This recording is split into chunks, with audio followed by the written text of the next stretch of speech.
it's me again, Jen. Welcome back to my channel. If you are new here, welcome. Today we are gonna walk through on the other requirements for the adjustment of status for permanent resident, which is the form I-131 for application for travel document. So without further ado, let's get to the video. Okay, so this is the application for travel document form I-131. So yeah, let's start here. Type or print in black ink. Part 1, information about you. So family name, given name, and middle name. So I put Kiko Jeneline Marin, which is my legal married name. So this is your legal married name. Put it there if that's what you want to be put in your working permit card or in your green card. Then the next one is physical address. 2A, in care of name Jeneline Kiko. 2B, street number and name 123 Wood Drive, city or town West Valley, state Utah, zip code, and the country USA. Next will be other information, alien registration number or the A number. So your alien registration number, you can find it in your NOAA 2, which is your approval letter above the beneficiary name. So put it here. Number 4, country of birth, Philippines. 5, country of citizenship, Philippines. 6, class of admission. So I was admitted here as a K1 Fiance Visa, so I put K1 Fiance Visa. Number 7, gender, female. 8, date of birth, January 1, 1995. 9, U.S. social security number, if any. So if you already have a U.S. social security number, put it here. If you already applied it here and you already have the number, just put it here. But if not, and you are applying your social security number together with your adjustment of status or your AOS, just leave this one blank. Okay, the next one will be part 2, application type. 1A, I am a permanent resident or conditional resident of the United States and I am applying for the re-entry permit. So this doesn't apply to us, just leave that one blank. 1B, I now hold U.S. refugee or asylee status and I am applying for refugee travel document. So leave that one blank too, because it doesn't apply to us. 1C, I am a permanent resident as a direct result of refugee or asylee status and I am applying for refugee travel document. So leave that one blank as well, because it doesn't apply to us. 1D, I am applying for an advance parole document to allow me to return to the United States as a temporary foreign travel.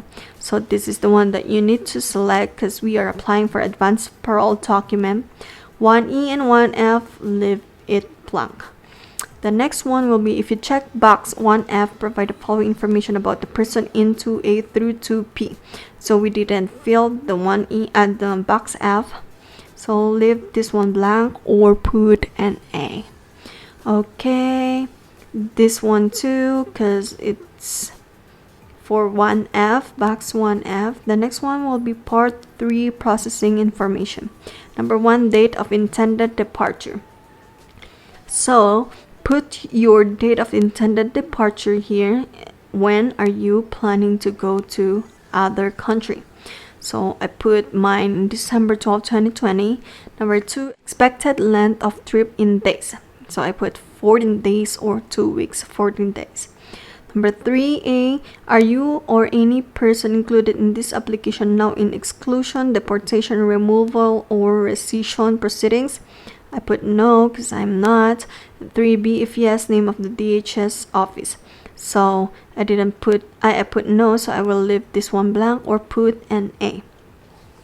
4A, have you ever before been issued a re-entry permit or refugee travel document?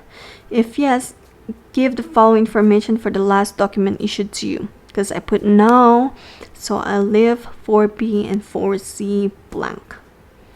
Okay, part 3, continuation, processing information. Where do you want this travel document sent? Check 1, so just 1. So I checked or selected number 5 because it says here to the U.S. address shown in part 1. So this is where I want them to send my travel document right here. And then 6 to 7B, just leave it blank or put NA. Next, if you check 6 or 7, where should the notice to pick up the travel document be sent? So I leave it blank on this part. Then 8 and 9 through 10J, just put NA or leave it blank because it doesn't apply to us. Okay, part 4, information about your proposed travel. 1A, purpose of trip. If you need more space, continue on a separate sheet of paper. So my purpose of trip is to visit my family, so I put to visit my family. But if you have other purpose of trip, just put it here, or there is additional space, you can put it in a separate sheet. 1B, list the countries you intend to visit. If you need more space, continue on a separate sheet of paper. So I only intended to go to the Philippines, so I put Philippines. But if you have other countries that you want to visit, just put all the countries that you want to visit. Okay, part 5, complete only if applying for a re-entry permit. So number 1, since becoming a permanent resident of the United States or during the past 5 years, whichever is less, how much total time have you spent outside the United States? So this part 5, number 1, doesn't apply to us. We are not yet permanent resident of the United States, so leave this one blank. Doesn't apply to us. Number 2, since you become a permanent resident of the United States, have you ever filed a federal income tax return as a non-resident or failed to file a federal income tax return because you considered yourself to be a non-resident? If yes, give details on a separate sheet of paper. So number 2 doesn't apply to us again because we are not a permanent resident as well, so just leave part 5 blank. Okay, part 6, the next one, complete any if applying for a refugee travel document. So part 6, we are not a refugee travel document, so just leave part 6 blank as well. Okay, part 7, complete only if applying for advance parole. On a separate sheet of paper, explain how you qualify for advance parole document, at what circumstances warrant issuance or advance parole, include copies of any documents you wish considered, see instructions. So always see the instructions of any form that you are applying so you can understand more. But number 1, how many trips do you intend to use this document? If you are planning to go just one trip, select box 1 trip. If you're applying to do more than one trip, select this box. Okay, the next one, if the person is intended to receive an advance parole document is outside the United States, provide the location. So we are not outside the United States, so leave this one blank until 4J. Okay, next one, signature of applicant. Read the information on penalties in the form instruction before completing this part.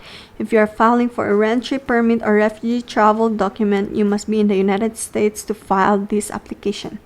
1A, I certify under penalty of perjury under the law of the United States of America that this application and the evidence submitted with it all true and correct. I authorize the release of any information from my records that U.S. Citizenship and Immigration Services needs to determine eligibility for the benefit I am seeking. So signature of applicant. Before signing or putting your signature here, read everything carefully. Okay, 1B, date of signature and your phone number. The next one is note, if you do not completely fill out this form or fail to submit required documents listed in the instruction, your application may be denied. So I will be leaving a separate video on all the documents that is needed to file for your adjustment of status together with your employment authorization and the advance parole on a separate link below in my description box or here in the iCard above, so you can check it out, or there is a playlist of all the documents needed to be filled out in my description box below as well. Okay, part 9, information about person who prepared this applicant if other than the applicant. So I only filled this form by myself, which is I am the applicant. So the preparer's information, just leave it blank. That is all it, guys. Thank you so much for watching. Don't forget to give it a thumbs up if you like it. Comment down below if you have suggestions that you want me to do on my next video. And please subscribe and hit that notification bell to notify you every time I've uploaded a new video. Thank you so much, guys. See you next time.